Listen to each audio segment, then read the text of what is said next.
Alright, let's formally begin with the class.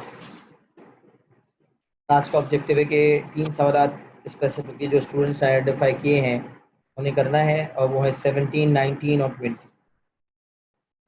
तो सवालात करते हैं। Question number 17 part 1। Express 1 upon x square 2x plus 1 in the form a upon x square plus b upon x plus 2 c upon 2x plus 1।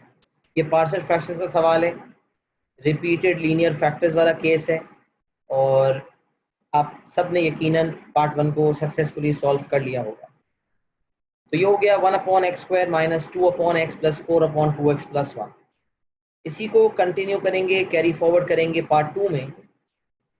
The variables x and y satisfy the differential equation y is equals to x square 2x plus 1 dy by dx and y is 1 when x is 1. Solve the differential equation and find the exact value of y when x is 2. Give your value of y in a form not involving logarithms. Give your value of y in a form not involving logarithms. सही। अच्छा, सबसे पहले separate the variables. तो y को यहाँ भेजना होगा dy के साथ, dx को भेजेंगे यहाँ पर और यहाँ पर आ जाएगा 1 upon x square 2x plus 1 और यहाँ आ जाएगा 1 अपॉन y dy। इंटीग्रेशन का साइन दोनों तरफ लगेगा। ये integration by parts, sorry integration by partial fractions जो कि हमने ऑलरेडी ऑब्टेन किए हुए। 1 अपॉन एक्स स्क्वायर जिसको मैं लिख सकता हूँ x power -2 minus 2 upon x plus 4 upon 2x plus 1 dx और ये हो जाएगा ln y प्लस c। दूसरी तरफ इंटीग्रेट करना है अभी मुझे, तो x power -1 upon -1 minus 2 upon x से तो 2 बाहर कर दें, 1 अपॉन एक्स की इंटीग्रेशन होती है ln x। अच्छा, फिर प्लस 4 अपॉन 2x प्लस 1 तो प्लस 4 बाहर कर दें और 1 अपॉन 2x प्लस 1 की इंटीग्रेशन हो जाएगी ln 2x plus 1 upon 2 is equal to ln y plus c minus 1 upon x minus 2 ln x,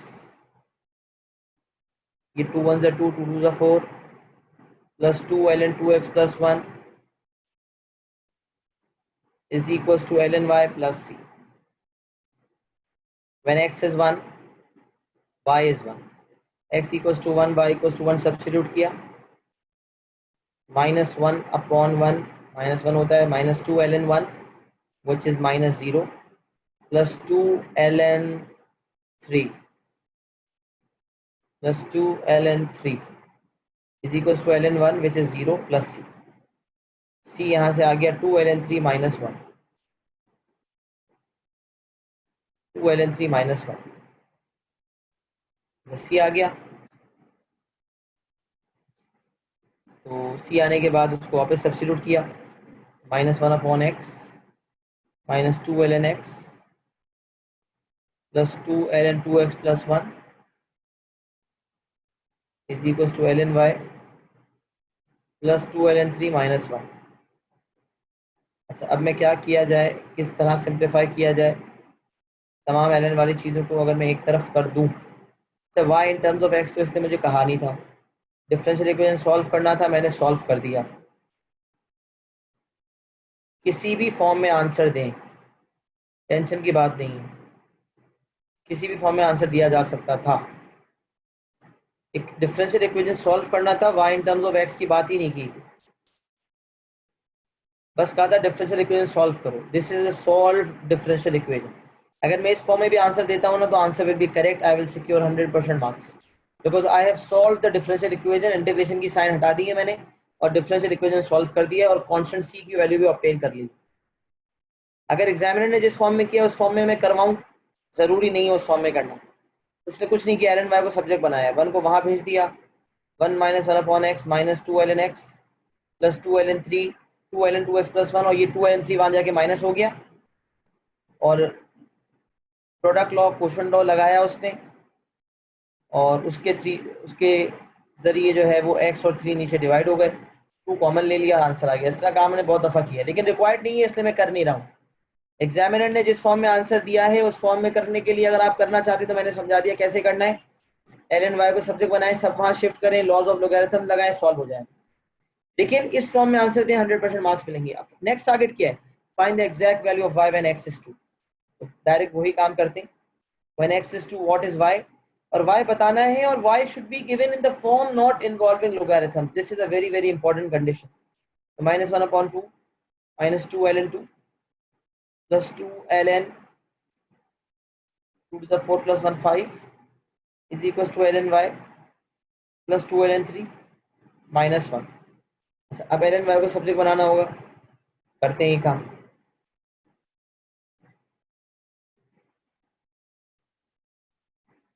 तो अब अगर मैं ये करूँ तो ये -1/2 -2 ln 2,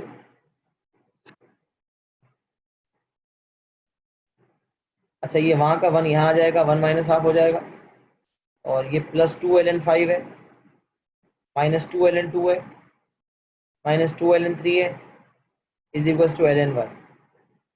1 -1/2 होता है हाफ, प्लस 2 यहाँ से कॉमन लिया, ln 5 minus ln 2 minus ln 3,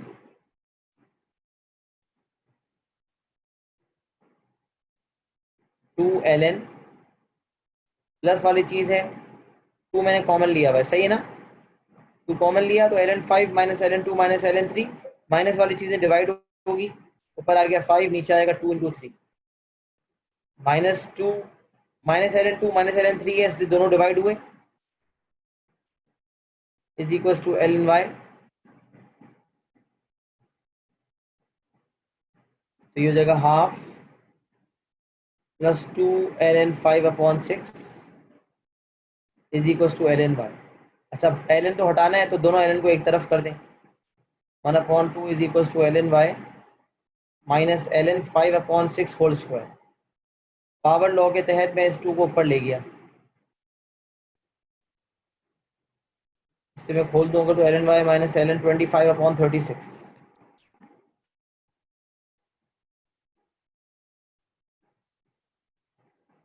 और दूसरी तरफ है 1/2।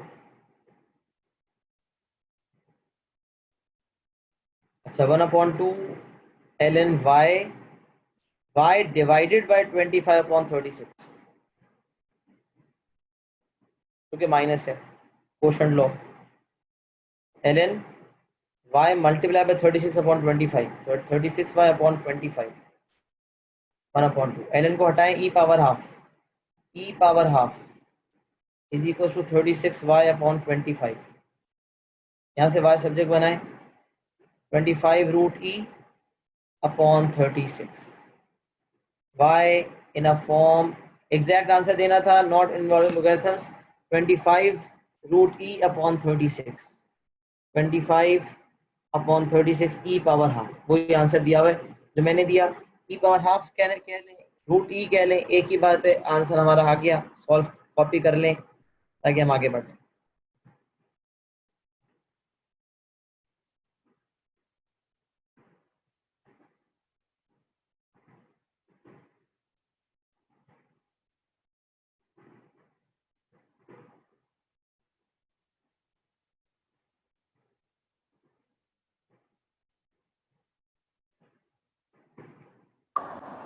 रजा,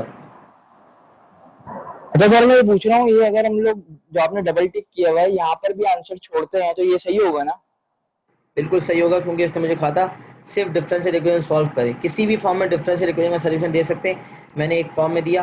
असल चीज़ क्या थी कि अगला पार्ट जब x 2 है तो y को ऐसी फॉर्म में देना है जिसमें लॉग्स नहीं है, तो फिर उसके लिए काफ़ी वर्किंग करनी पड़ी और y को इसी फॉर्म में देना था बगैर ln के, वरना उसमें मार्क्स कट जाते।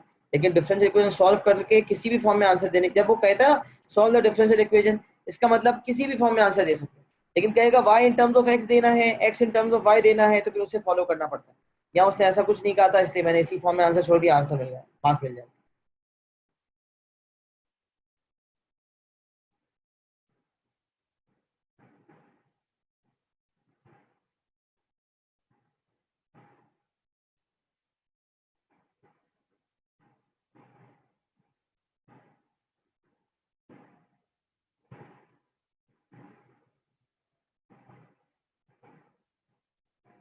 अच्छा बेटा,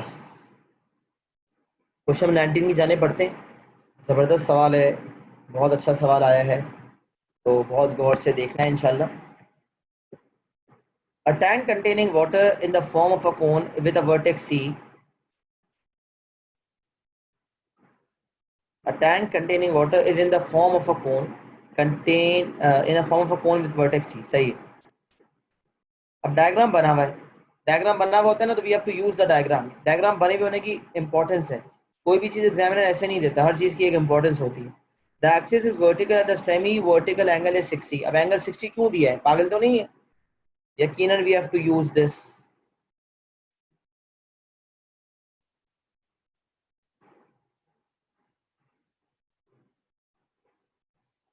ये तो इसको इस्तेमाल करेंगे। पूरा सवाल पढ़ते हैं, उसके बाद सॉल्व करते हैं। The axis is vertical and the semi-vertical angle is 60 as shown in the diagram. At time t is equals to 0, the tank is full. ये जो इसने इनिशियल डाटा दिया होता है ना, ये बड़ा इंपॉर्टेंट है, इसे लिख लिया करें। कह रहा है जब टाइम 0 है, टैंक फुल है, and the depth of the water, मतलब वॉल्यूम पूरा होगा, and the depth of the water is h। तो जो हाइट है ना उसकी, ये जो h यहाँ डायग्राम में लिखा हुआ है, ये h जो है ये कैपिटल H के बराबर है, सही है ना? When time is 0, height is capital H। तो ये इनिशियल डाटा है जो बड़ा काम का है, इसे इस्तेमाल करेंगे बाकायदा, देखिएगा। At this instant a tap at C is opened and the water begins to flow out. The volume of water in the tank decreases at a rate proportional to root h। जबरदस्त। dv by dt, और क्योंकि decreases का लफ्ज लिखा हुआ है ना, decreases का मतलब होता है नेगेटिव की साइन आएगी।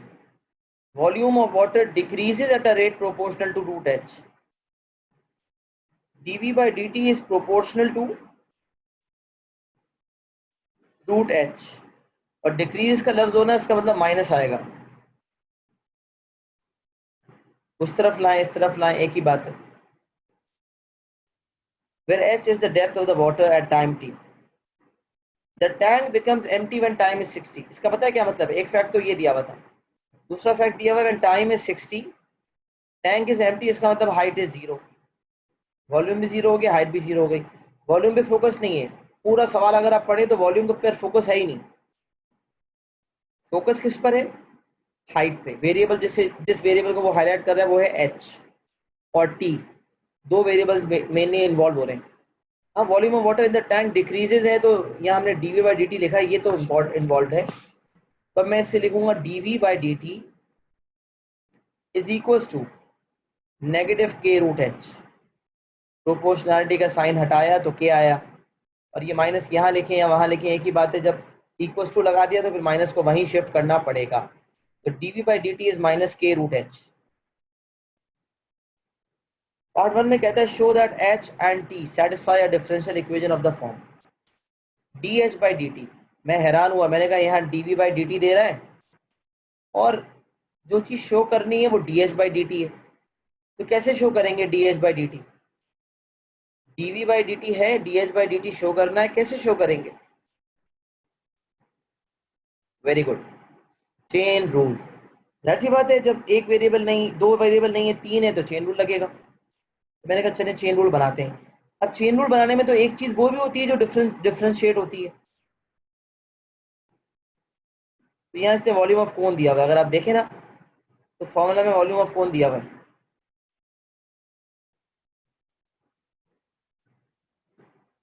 तो volume of cone is equal to 1/3 pi r square H.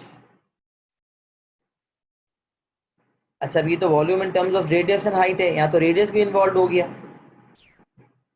पहले चेन रूल बनाते हैं ताकि हमें समझ में आ जाए कि हमें करना क्या है। चले चेन रूल बनाया हमने, dh बाई dt निकालना है, तो dh by dt is equal to dh, और यहाँ dt, और यहाँ कॉमन वेरिएबल जो कि dv है।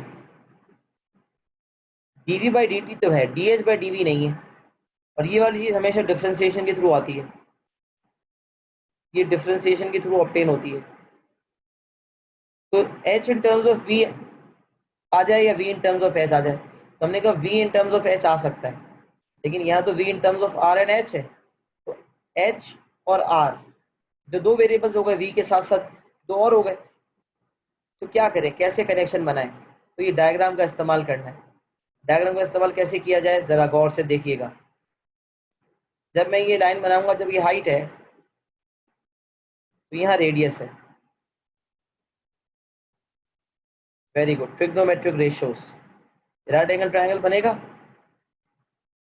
tan 60 is equal to opposite upon adjacent. तो r इज इक्वल टू, ये tan 60 होता है √3, ये हो जाएगा h √3। ये आ गया, यहाँ h √3 को यहाँ सब्स्टिट्यूट कर दें, तो वॉल्यूम इज इक्वल टू 1/3 पाई और h √3 का होल स्क्वायर और हाइट, तो h square pi h cube और √3 का स्क्वायर 3 हो जाएगा, 3 3 कट जाएंगे, volume equal to pi h cube. यहाँ से dv/dh आ गया, dv/dh is equal to 3 pi h square. लेकिन मुझे तो dh/dv चाहिए, तो इसका रेसिप्रोकल हो जाएगा, तो यहाँ वापस आ जाए dh/dt पे। ये मैंने साइड पे काम कर लिया।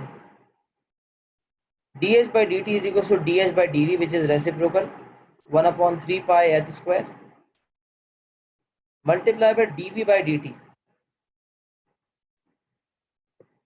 मल्टीप्लाई बाय dv/dt, और dv/dt आया था -k√h। तो यहाँ से dh/dt, अच्छा कोई इनिशियल डाटा दिया हुआ है कि when h is this dh/dt is this, अगर दिया होता तो k की वैल्यू आ जाती, लेकिन k की वैल्यू आई नहीं है, -k√h upon 3 pi h square. अच्छा, अब जो चीज शो करनी है उसमें तो h की पावर -3/2 है। तो यहाँ अगर आप देखें तो √h का मतलब होता है h की पावर हाफ, h की पावर हाफ, ये हो जाएगा -k/3 पाई h पावर -3/2।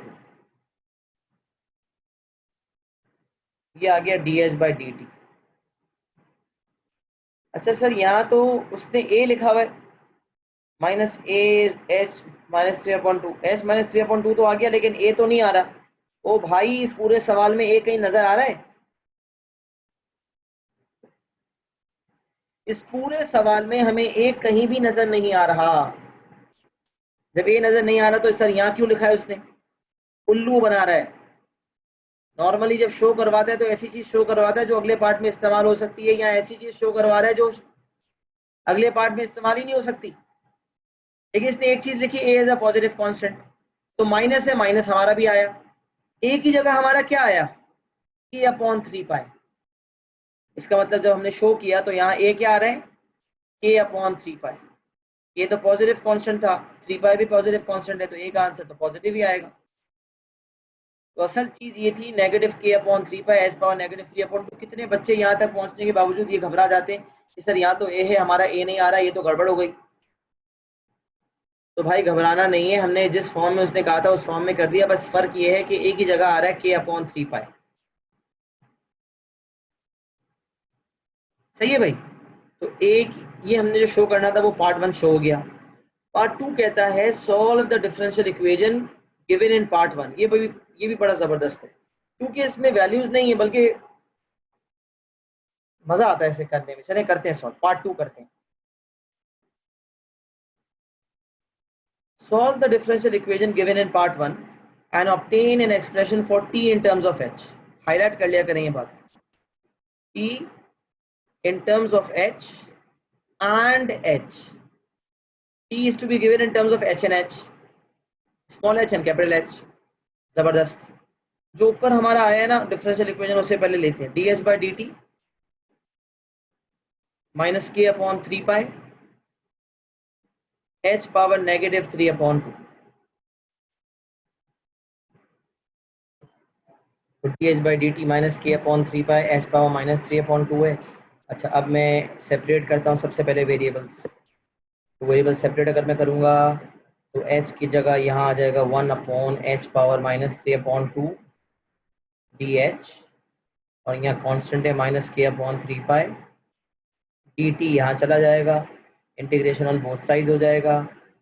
अच्छा ये अगर देखा जाए तो h पावर 3/2 है, इसे मैं इंटीग्रेट करूँगा तो 3/2 + 1 5/2 हो जाएगा, divided by 5/2 is equals to minus k upon 3 pi, और integration of 1 with respect to t हो जाएगा t प्लस c। तो यहाँ अगर मैं देखूँ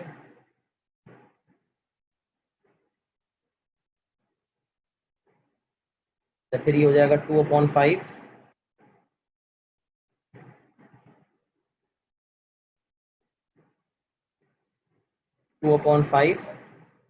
h power 5/2 is equals to minus k t upon 3 pi plus c। सही है, ये हमने लिख दिया। अच्छा फिर वो कह रहा है कुछ फैक्ट्स उसने हमें दिए। When time is 0, height is capital H, इसे इस्तेमाल करते हैं तो हमारे पास c आ जाएगा। 2/5 h की जगह आप सब्स्टिट्यूट करें कैपिटल H, तो ये हो जाएगा कैपिटल H 5/2, c की जगह 0 डालेंगे, पूरा 0 हो जाएगा, ये आ जाएगा c। c is equal to 2/5, ये c आ गया। सही है, वापस रखें, minus 2/5 h power 5/2 is equal to minus k t upon 3 pi plus c, और c आया है 2/5 कैपिटल H पावर 5/2। डिफरेंशिएट करना है, we have to give t in terms of small h and capital H। तो small h already involve था, लेकिन जब initial value डाली टाइम 0 तो h equals to capital H आया। टाइम 0 डालने पे ये गायब हो गया, यहाँ आ गया कैपिटल H, तो c आ गया 2/5 कैपिटल H पावर 5/2। जब c आ गया वापस इक्वेशन पे आए तो 2/5 small h power 5/2 minus k t upon 3 pi plus 2/5 h power 5/2। When time is 60, h, अब k नहीं आया, c तो आ गया, k नहीं आया। एक और चीज दे रहा है, time is 60, tank is empty, h is 0, small h is 0, height 0 है मतलब स्मॉल h इज 0। यहाँ small h is capital H था, यहाँ स्मॉल h इज 0, तो ये हो जाएगा 0 is equal to minus 60k upon 3 pi plus 2/5 capital H power 5/2। और यहाँ अगर मैं सॉल्व करूँ तो ये हो जाएगा 3 और ये हो जाएगा 20, इसको यहाँ शिफ्ट कर दूँ तो 20k upon pi is equal to 2/5 capital H power 5/2। यहाँ से आ जाएगा k, यहाँ से k आ जाएगा, कैसे आएगा, क्रॉस मल्टीप्लाई करें तो k is equal to 2 pi upon, और यहाँ कैंसिलेशन भी हो रही है, 2 1 2 2 10 20। सही है, तो पाई को वहां भेज दें, 1/50 हो जाएगा, पाई/50 कैपिटल H पावर 5/2। कहीं आपको गलती नजर आए तो मुझे आइडेंटिफाई करवाइएगा, मैं अपने हिसाब से तो कर रहा हूँ, आगे पीछे कोई चीज अगर छूट जाए तो मुझे बता दीजिएगा। सही है, अच्छा t इज 60, h इज 0। मैं एक दफ़ा रीचेक भी कर रहा हूँ कि h की जगह जब मैंने 0 डाला तो यहाँ आ गया 60 minus 20 upon pi which is 20k upon pi, k को सब्जेक्ट बनाया, 10 हो गया, ये 10 यहाँ मल्टीप्लाई हुआ, pi upon 50 h power 5/2 k आ गया। अब जब k आ गया, k को वापस इक्वेशन में डालें, k को इस इक्वेशन में वापस डालें, 2/5 h power 5/2 is equal to minus k upon 3 pi, k की जगह पाई/50, k की जगह पाई/50 h पावर 5/2 माइनस k और t/3 अलग कर लेते हैं, माइनस k t/3 था तो माइनस k अलग कर दिया, t/3 अलग कर दिया, प्लस 2/5 कैपिटल H पावर 5/, तो यहाँ से पाई और पाई कट गया, -1 और 50 into 3 minus 50 into 3 150 minus 1/50 t और कैपिटल H पावर 5/2 इस 2/5 H पावर 5/2 को वहां ले जाते हैं। चले अभी यही रहने देते हैं। ये है 2/5 स्मॉल h पावर 5/2। नेगेटिव को पॉजिटिव बनाने के लिए यहाँ ले आते हैं 1/150 t capital H power 5/2 is equal to 2/5 capital H power 5/2 minus 2/5 small h power 5/2। अच्छा यहाँ से 2/5 ले लिया कॉमन, तो यहाँ हो गया capital H power 5/2 minus small h power 5/2। अच्छा यहाँ है 1/150 t h पावर 5/2। एक मिनट तो मैं एक दफा खुद रिव्यू कर लेता हूँ। 2/5 h power 5/2 minus 1/50 t h power plus 2/5 h power 5/2 h power 5/2 minus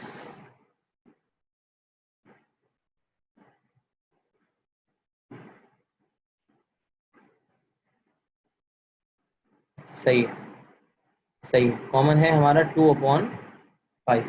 मैंने गलती से 2/15 लिख दिया, सही है, सॉरी माय बैड। सही है, तो कॉमन हो गया 2/5। अच्छा अब ये कैंसिलेशन होगा, 5 1 5 5 3 15 30 हो गया। तो t h power 5/2 is equal to 60 और ये है h power 5/2 minus small h power 5/2। t को सब्जेक्ट बनाना था, h पावर 5/2 यहाँ डिवाइड कर दें, तो h power 5/2 upon h power 5/2 ये हो जाएगा 1 और h पावर 5/2 और ये कैपिटल H पावर 5/2 ऐसे डिवाइड हो जाएंगे। सही, तो इसको मैं इस तरह लिख सकता हूँ, ये है 60, ये है 1 minus h upon h, law of indices है ना कि a power 2 upon b power 2 is equal to a upon b whole power 2। तो ये h power small h 5/2 capital H 5/2 तो h upon h whole power 5/2 brackets closed t is equal to 60 1 minus h upon h power 5/2। क्या यही answer है जो examiner report में मौजूद है? 61 minus h upon h power 5/2। अल्हम्दुलिल्लाह successful, we have completely done this question, right. अच्छा इसके अलावा क्या करना था? Find the time at which the depth reaches 1/2। Time की वैल्यू निकालनी है। डेप्थ का मतलब हाइट, हाइट जब 1/2h हो जाए, ये कौन सा पार्ट है इसका? पार्ट 3। चलिए इसे भी देखें। बोल रहा है पार्ट 3 में, बोल रहा है जब ये जो हाइट है स्मॉल h जो है, एक्चुअल जो हाइट है वो स्मॉल h है ना, कैपिटल H तो एक वैल्यू है, खाली वैल्यू की बजाय वो कैपिटल H एक डमी वेरिएबल इन्वॉल्व कर रहा है। तो बोल रहा है जो असल वेरिएबल है वो स्मॉल h है, बोला वो वेरिएबल स्मॉल h जो है वो हो गया 1/2h, h/2 हो गया। तो बताओ टाइम की वैल्यू क्या है? तो सब्स्टिट्यूट करते हैं, time is equal to 60 1 minus ये जो h है स्मॉल h जो है 1/2 कैपिटल H कह दें या 0.5 कैपिटल H कह दें अपॉन h पावर 5/2। ये h और h कट गया, 60 1 minus 0.5 power 5/2 bracket close. Calculator पे डालें, आंसर आ जाएगा।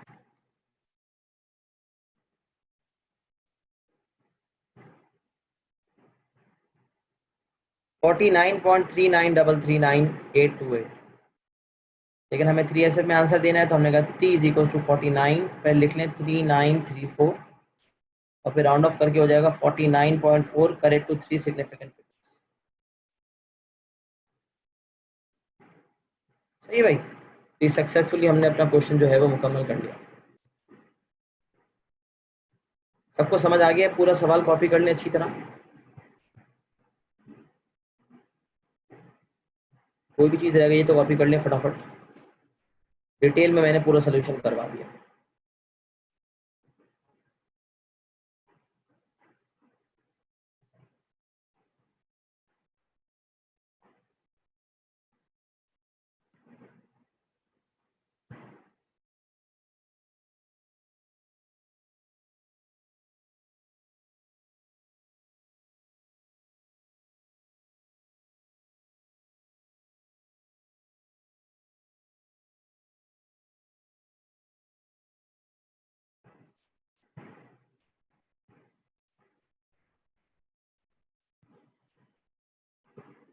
सर एक सवाल क्वेश्चन नंबर 20 पूछा गया था, वो फटाफट सॉल्व कर लेते हैं। टेक्निकलिटी के लिहाज से ऊपर वाले दो सवाल ज़्यादा मुश्किल थे, ये इंशाल्लाह इतना मुश्किल नहीं है, आसान है। देखना पड़ेगा। Particular solution of the differential equation is such that particular solution when y is 2 x is 0, ये प्रोपोर्शनैलिटी का कांस्टेंट या फिर इंटीग्रेशन का कांस्टेंट लाने के लिए ये काम आते हैं।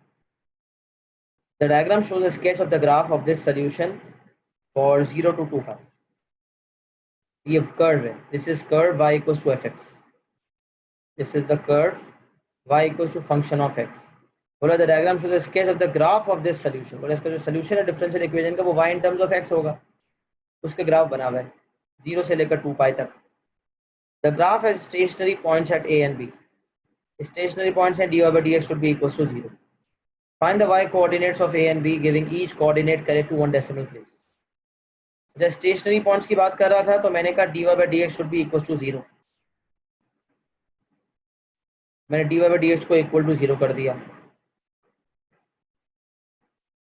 तो ये जगह 3y स्क्वायर, यहाँ 0, 4 y cube plus 1 cos square x, 0 upon 4 भी 0 हो जाएगा, ये जगह y cube plus 1 and cos square x।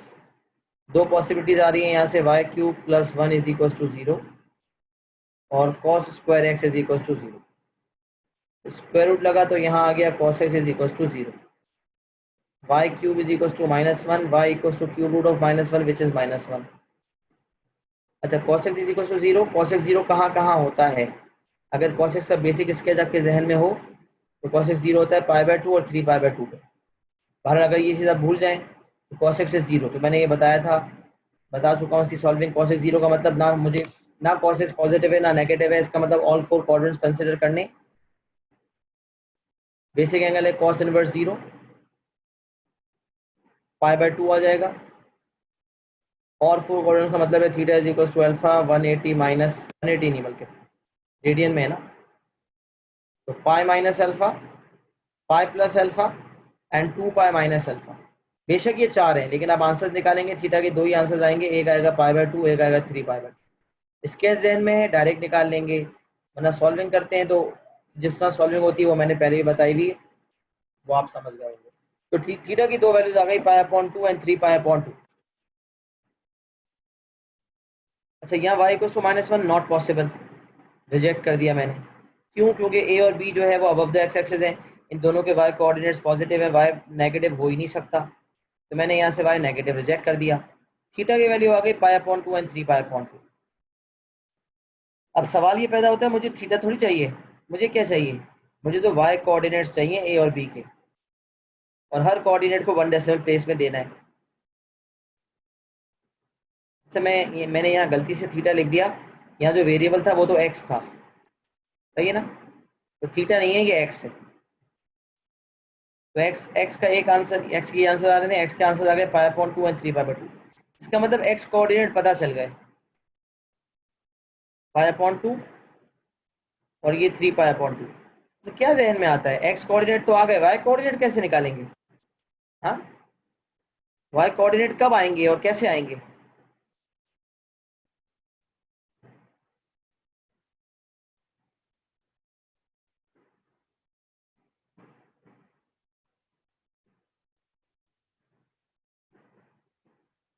अगर x कोऑर्डिनेट आ गए हैं तो y कोऑर्डिनेट्स निकालने का क्या तरीका होगा?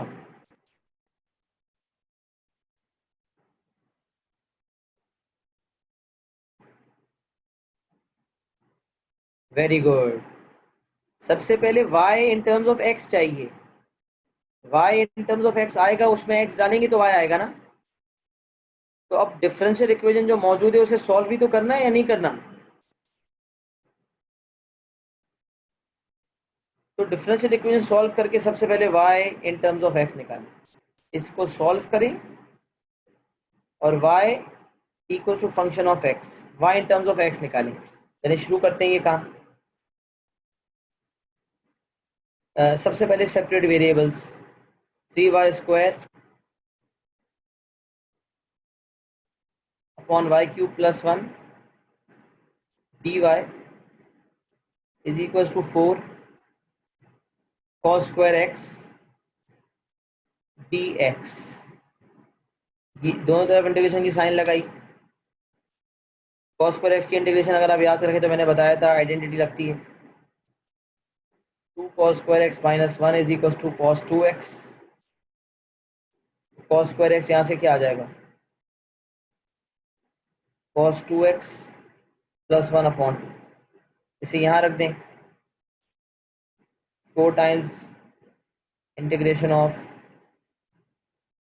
ये डायरेक्ट भी कर सकता था, 4 cos स्क्वायर x करना है तो 4 से यही मल्टीप्लाई कर देते। खैर cos square x cos 2x plus 1 upon 2 with respect to x, 2 1 2 2 4, 2 बाहर रहने दे, integration of cos 2x plus 1 dx।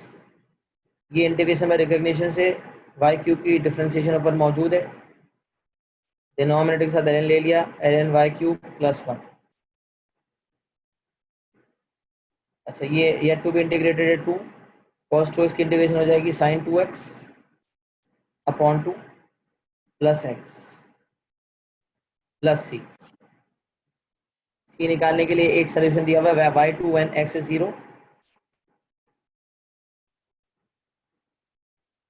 मैंने कहा y2 x is 0, तो ये इस्तेमाल किया ln 9 is equal to 2 0 plus 0 plus C. C आ गया ln 9, या आप इसको ऐसे भी लिख सकते थे 3 स्क्वायर 2 ln 3, दोनों फॉर्म में दे सकते थे, सिंप्लीफाइड फॉर्म में 2 ln 3। अच्छा अब ये यहाँ से ये तो हमने साइड पे वर्किंग की थी, सी आ गया। सी आने के बाद डिफरेंशियल इक्वेशन को यहाँ कंटिन्यू करते हैं।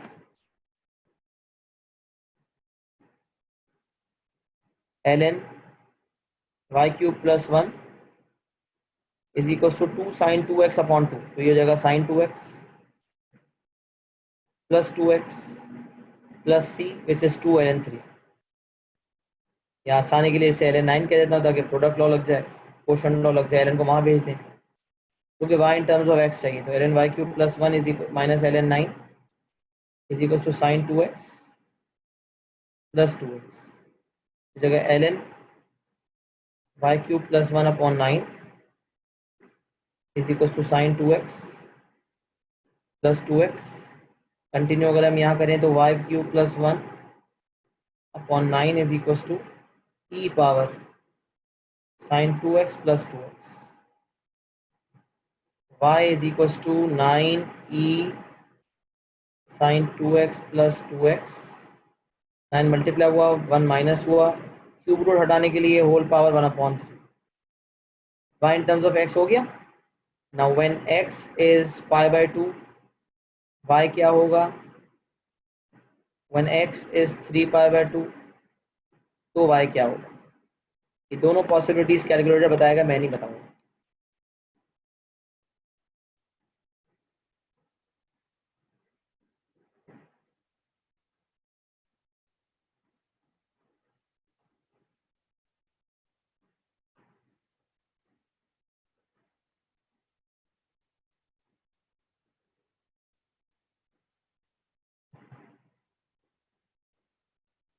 Calculator should be in radian mode वरना आंसर नहीं आएगा।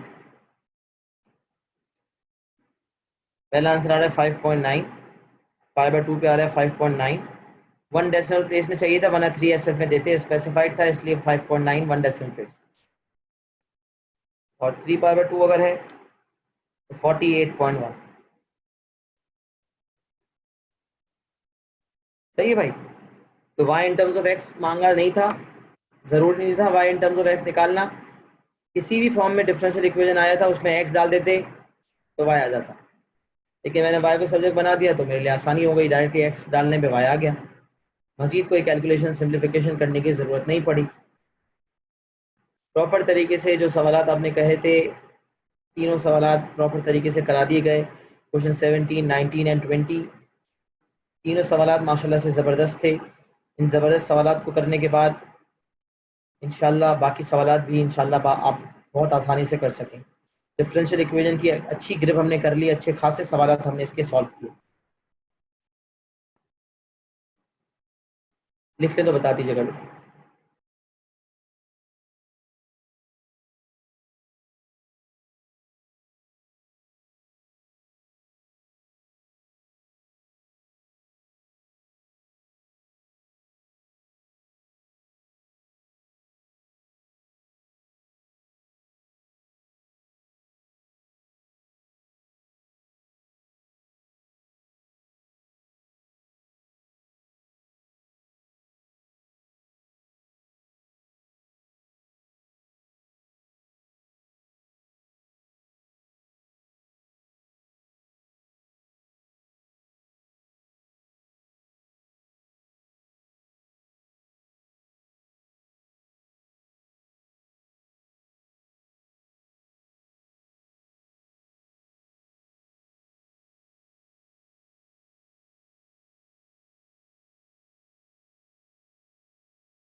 सही बेटा, जो प्रॉब्लम अब तक के सवालात में आई थी वो अल्लाह के फजल से हमने खैर से कर लिए हैं। मिलते हैं इंशाल्लाह अगली क्लास में, तब तक के लिए अपना बहुत ख्याल रखिएगा। अल्लाह हाफ़िज़।